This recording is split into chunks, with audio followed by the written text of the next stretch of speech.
오늘은 SCP-348에 대해서 설명드리겠습니다. 대상의 등급은 안전입니다. SCP-348은 지름 약 20cm, 높이 약 9cm의 백색 바탕에 연한 청색 꽃 무늬가 그려진 도자기 그릇입니다. 제작자의 인장은 존재하지 않지만 그릇 옆면에 한자로 당신을 생각하며 라고 새겨져 있습니다. 가벼운 병이나 부상, 예를 들어 가벼운 감기, 콧물 흘림, 찰상 등을 앓는 사람 앞에 놓이면 SCP-348은 수프로 채워집니다. SCP-348에 의해 만들어진 수프들의 재료들은 매우 다양하지만 4세에서 18세 사이의 실험 대상자들은 일관되게 식사를 즐겼다고 말했으며 가끔 자신들의 부모의 요리가 생각나게 한다고도 말하였습니다. 실험 대상자들은 먹는 것을 허용할 시 수프를 남기지 않고 전부 다 먹었습니다. SCP-348로부터 나온 수프를 먹은 어린이들은 수차례 행복감을 표출하며 혼자서 식사하지만 외로움을 느끼지 않았습니다. SCP-348이 만든 수프를 섭취한 후 이따금 그릇 안에 바닥에 어떠한 메시지가 형상화되었습니다. 메시지는 수프를 섭취한 자에게 가장 친숙한 언어로 나타났습니다. 수시간 후 혹은 SCP-348이 또 다른 수프를 생성할 때 글자는 사라집니다. 재단은 한 어린이가 눈에 띌 정도로 비상한 회복 능력을 지니고 있다는 소문을 입수한 지 얼마 되지 않아 SCP-348을 확보하였습니다. 조사 결과 문제의 어린이는 자택의 다락에서 SCP-348을 처음 발견했으며 부모로부터 충분한 관심을 받지 못하게 된 뒤로 그곳에 의지하게 된 것으로 밝혀졌습니다. 어린이의 부모는 양쪽 모두 전업 직장인이었으며 자식과의 관계에 대해 진술하는 것을 거부하였습니다. 다음은 공립학교에서 새로운 급식 요리에 대한 만족도를 측정하기 위한 설문조사로 어린이들을 대상으로 실험한 기록입니다. 첫 번째, 실험의 실험 대상자는 가벼운 인후염을 앓던 8세 여아입니다. 그녀는 양친과 함께 거주하며 친밀하게 생활하고 있었습니다.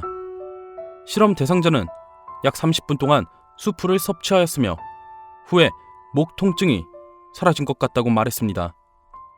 두 번째 실험의 대상자는 최근 자전거를 타다 가벼운 멍이 든 10세 남아입니다. 그는 양친과 함께 거주하며 평소 자주 다투었습니다. 그릇 바닥에 칫솔질 하는 것을 잊지 말아라 라는 메시지가 나타났습니다. 세 번째 실험 대상자는 가벼운 감기에 걸린 11살의 남아입니다. 그는 양부모와 함께 거주하고 있으며 네가 행복하다니 나는 기쁘구나 라는 메시지가 나타났습니다. 네 번째 실험 대상자는 가벼운 감기에 걸린 9세 여아입니다. 그녀는 양친과 함께 거주하며 짜증을 자주 내는 것으로 알려져 있습니다. 실험 중이나 실험 직후에 주목할 만한 현상은 나타나지 않았으나 실험 대상자는 그다지 수프를 먹고 싶은 생각이 없었는데도 그녀는 수프를 맛본 뒤 계속 수프를 먹고 싶다고 말했습니다. 추후 조사에서 실험 대상자의 감기 증상이 예상했던 것보다 훨씬 빨리 회복된 것으로 나타났습니다. 다섯 번째 실험 대상자는 최근 친구들과 함께 놀다 가벼운 찰과상을 입은 6세 남아입니다. 양친은 이혼했으며 모친과 함께 거주 중입니다. 도자기 바닥에는 미안하다, 아들아 라는 메시지가 나타났습니다. 여섯 번째 실험 대상자는 기침 증세가 있던 7세 여아입니다. 그녀의 부친은 교통사고로 사망하였으며 모친과 조모와 함께 거주 중입니다. 도자기 밑에 사랑한다 라는 메시지가 나타났습니다.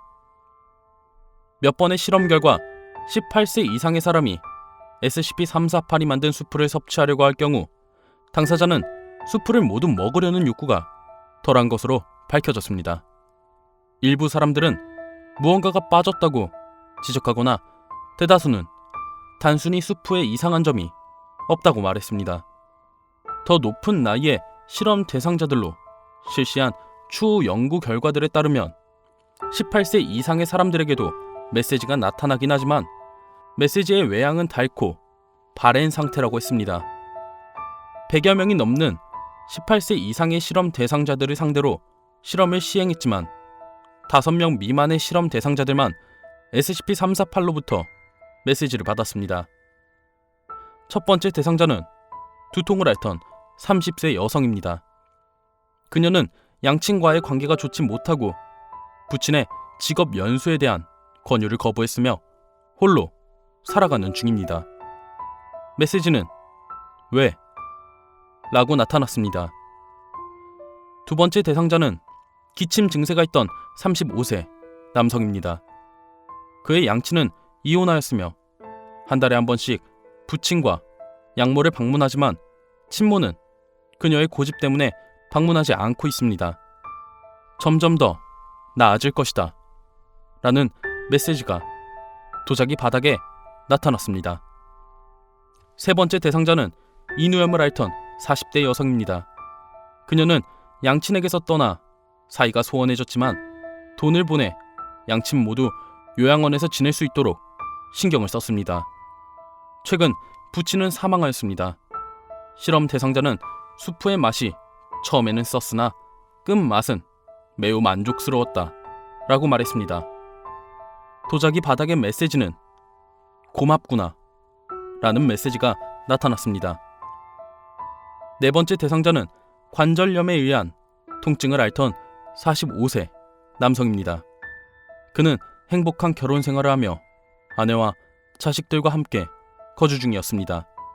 또한 일주일에 한 번 가족과 함께 부친을 방문했습니다. 모친은 이미 사망했었습니다.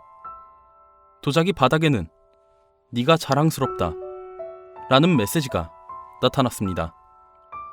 다섯 번째 대상자는 가벼운 등 통증을 앓던 40세 남성입니다. 그는 약 1년 전 부친을 살해했습니다. 실험 대상자는 수프를 맛보고서 맛에 대해 불평하며 수프를 섭취하는 것을 거부하였습니다. 실험 대상자는 얼마 후 가벼운 복통을 호소하였습니다.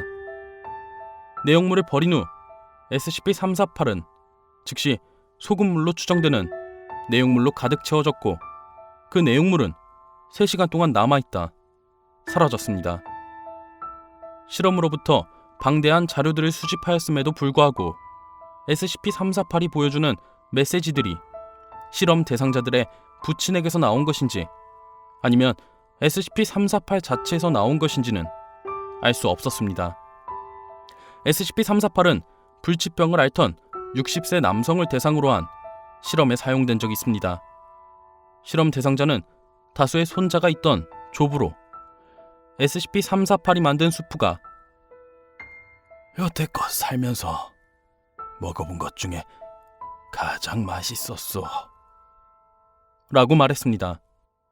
이후 실험 대상자는 만족스러운 감정을 느꼈으며 병에 의한 통증이 약해진 것 같다고 말했습니다. 일주일 후 실험 대상자는 평안히 숨을 거두었습니다. 지금까지 SCP-348에 대한 보고였습니다. 저희 재단을 위해 SCP-348 실험에 참여해주신 모든 분들께 감사의 말씀 드리겠습니다. 감사합니다.